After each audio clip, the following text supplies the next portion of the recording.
کبھی کبھار ایسی آواز سنائی دیتی ہے جیسے شہد کی مکھی کے بھن بھنانے کی آواز ہو۔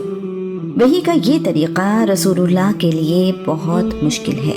سخت سردی کے موسم میں بھی رسول اللہ کی پیشانی پر پسینہ آ جاتا ہے۔ آج کا عنوان، چادر اوڑھنے والے اٹھیے اور خبردار کیجیے۔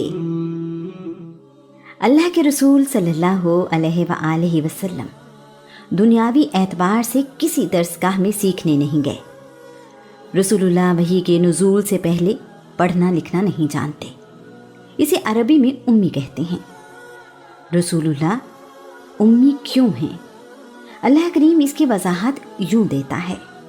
باقی رہا یہ کہ اس بات کا کیا ثبوت ہے کہ قرآن رسول اللہ کی اپنی تخلیق نہیں ہے، تو تم میں سے ہر شخص جانتا ہے کہ محمد اس قرآن سے پہلے کوئی کتاب نہیں پڑھتے تھے، نہ ہی محمد اپنے دائیں ہاتھ سے لکھتے بلکہ امی تھے۔ اگر آپ اللہ کریم کی طرف سے وحی آنے سے پہلے لکھ پڑھ سکتے تو نہ ماننے والے یقیناً آپ پر شک کرتے۔ اللہ کریم رسول اللہ کے علم کے بارے میں فخریہ بیان کرتا ہے کہ میرا رسول میری وحی سے پہلے کسی سے تعلیم حاصل نہیں کرتا رہا۔ اس کے علم کا ماخذ میں یعنی اللہ کریم ہوں۔ کیا کوئی استاد اللہ کریم جیسا ہو سکتا ہے؟ سیدہ خدیجہ اور ورقہ بن نوفل کی باتیں رسول اللہ کے لیے اطمینان کا باعث ہیں۔ رسول اللہ کی طبیعت کو چین آ گیا ہے۔ رسول اللہ اب اللہ کریم کے کلام کے اثر سے سکون میں ہیں۔ اس کلام کی خوبصورتی اور ٹھنڈک رسول اللہ اپنے دل اور دماغ میں محسوس کر رہے ہیں۔ اب آپ کو انتظار ہے کہ اللہ کریم کا پیغام دوبارہ کب آئے گا۔ کئی دن گزر گئے ہیں اور کئی راتیں بھی، اللہ کریم کا پیغام نہیں آیا۔ اس پیغام کی کشش رسول اللہ کو بے چین کرنے لگی ہے۔ کیا وہ فرشتہ دوبارہ اللہ کریم کا پیغام لائے گا؟ اگر مزید پیغام آنے ہیں تو کب آئیں گے؟ رسول اللہ انتظار میں ہیں۔ پہلی کے بعد دوسری وحی کے درمیان کئی دنوں کا وقت گزر چکا ہے۔ اس مدت کو فطرت الوحی کہتے ہیں، یعنی وہ مدت جس میں وحی نازل نہیں ہوئی۔ اس مدت کے بارے میں مختلف روایات پائی جاتی ہیں۔ کچھ تاریخ دان اس مدت کو 3 دن، کچھ 3 ہفتے، جبکہ کچھ 3 سال کہتے ہیں۔ عبداللہ بن عباس کے مطابق یہ مدت 40 دن ہے۔ اس مدت میں رسول اللہ فکر مند رہے کہ اللہ کا پیغام کیوں نہیں آ رہا۔ اللہ کریم کو اپنے بندے کی بے چینی پر پیار آ گیا ہے۔ جابر بن عبداللہ انصاری رسول اللہ سے روایت کرتے ہیں کہ رسول اللہ نے کہا، میں غار حرا سے واپسی پر وادی سے گزر رہا تھا کہ میں نے آسمان کی طرف سے آواز سنی۔ میں نے آسمان کی طرف دیکھا تو وہی فرشتہ نظر آیا جو میرے پاس غار میں آیا تھا۔ وہ فرشتہ زمین اور آسمان کے درمیان کرسی پر بیٹھا ہوا تھا۔ میں اس فرشتے کو دیکھ کر مرعوب ہو گیا۔ میں گھر لوٹ آیا اور خدیجہ سے کہا، مجھے چادر اوڑھا دو۔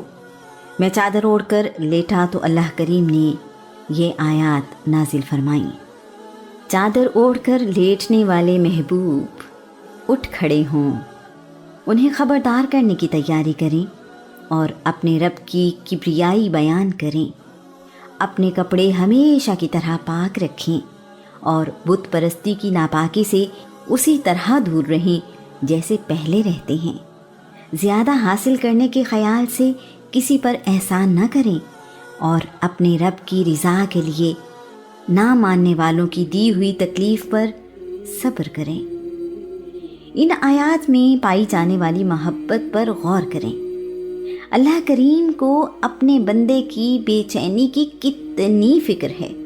چادر اوڑھ کر لیٹنا میرے رب کو اتنا پسند آیا ہے کہ اسی انداز سے مخاطب فرمایا ہے۔ رسول اللہ کی نبوت کا اظہار تو غار حرا میں وحی کے نزول سے ہو گیا تھا۔ رسالت کا اعلان اللہ کریم نے سورہ المدثر سے کر دیا ہے۔ اس کے بعد تسلسل کے ساتھ وحی نازل ہوتی رہی۔ نبی پر اللہ کریم کی وحی نازل ہوتی ہے اور وہ لوگوں کی ہدایت کا کام کرتے ہیں، جبکہ رسول اس کے ساتھ ساتھ نئی شریعت یعنی دین، شریعت میں تبدیلی یا نئے احکام لے کر آتے رہے ہیں۔ رسول اللہ پر نبوت اور رسالت دونوں کا سلسلہ ختم ہو گیا ہے۔ رسول اللہ کو حکم دیا گیا ہے کہ لوگوں کو خبردار کریں اور اللہ کریم کا پیغام ان تک پہنچائیں۔ اب وہ مشکل مرحلہ شروع ہونے جا رہا ہے جس میں مصیبتیں اور تکلیفیں ہوں گی۔ اب نظریات اور روایات کے متعلق باتیں ہوں گی۔ اب اللہ کے ایک ہونے کا اعلان کیا جائے گا جس سے مخالفت کا سامنا ہوگا۔ اب لوگوں کو معاشرتی نظام ہلتا ہوا محسوس ہوگا کیونکہ اس سے ان کے مفادات وابستہ ہیں۔ رسول اللہ نے ہمت باندھی اور اللہ کے حکم سے ارادہ کیا ہے کہ یہ پیغام سب تک پہنچایا جائے۔ کسی قسم کی مخالفت یا ظلم و ستم رسول اللہ کے ارادے اور عمل کو کمزور نہ کر سکا۔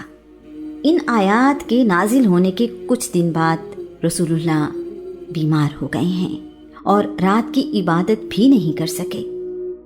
ابو لہب رسول اللہ کے ساتھ والے گھر میں رہتا ہے۔ ابو لہب کی بیوی جمیل نے رسول اللہ کو طعنہ دیا ہے، محمد میرے خیال میں تمہارے شیطان نے تمہیں چھوڑ دیا ہے، وہ 2-3 راتوں سے تمہارے قریب ہی نہیں آیا۔ جمیل کی اس بات سے رسول اللہ کو دکھ پہنچا ہے۔ اللہ کریم کو اپنے بندے کا دل دکھتا ہوا محسوس ہوا تو جبرائیل کو پیغام دے کر بھیجا ہے۔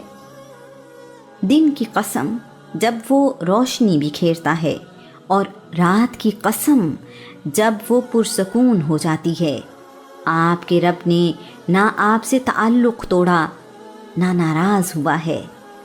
یہ بات یقینی ہے کہ ہر آنے والی گھڑی آپ کے لیے پہلی گھڑی سے بدرجہ بہتر ہے۔ یہ بھی طے شدہ بات ہے کہ آپ کا رب جلد ہی آپ کو اطلاع دے گا کہ آپ راضی ہو جائیں گے۔ غور کریں، آپ کے رب نے آپ کو یتیم نہیں پایا تھا تو اپنی رحمت کے دامن میں پناہ دی۔ آپ کے رب نے آپ کو اپنی محبت میں سرشار پایا تو منزل محبت تک پہنچایا۔ آپ کو ضرورت مند پایا تو ہر طرح سے غنی کر دیا۔ آپ اللہ کے حکم کی تبلیغ کرتے رہیں۔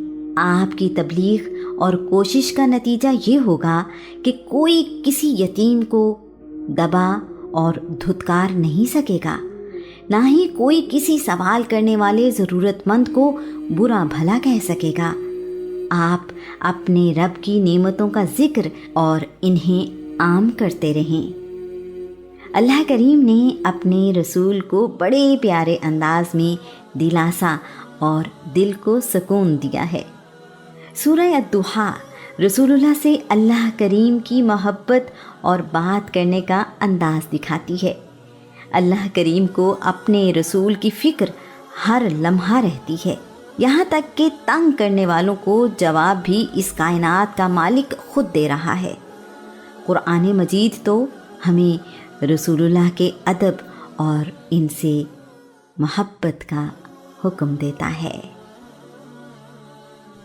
اعلان نبوت کے بعد رسول اللہ صلی اللہ علیہ وآلہ وسلم پر اللہ کی ساری مخلوق میں سے سب سے پہلے ایمان لانے کی سعادت سیدہ خدیجہ کو ملی ہے۔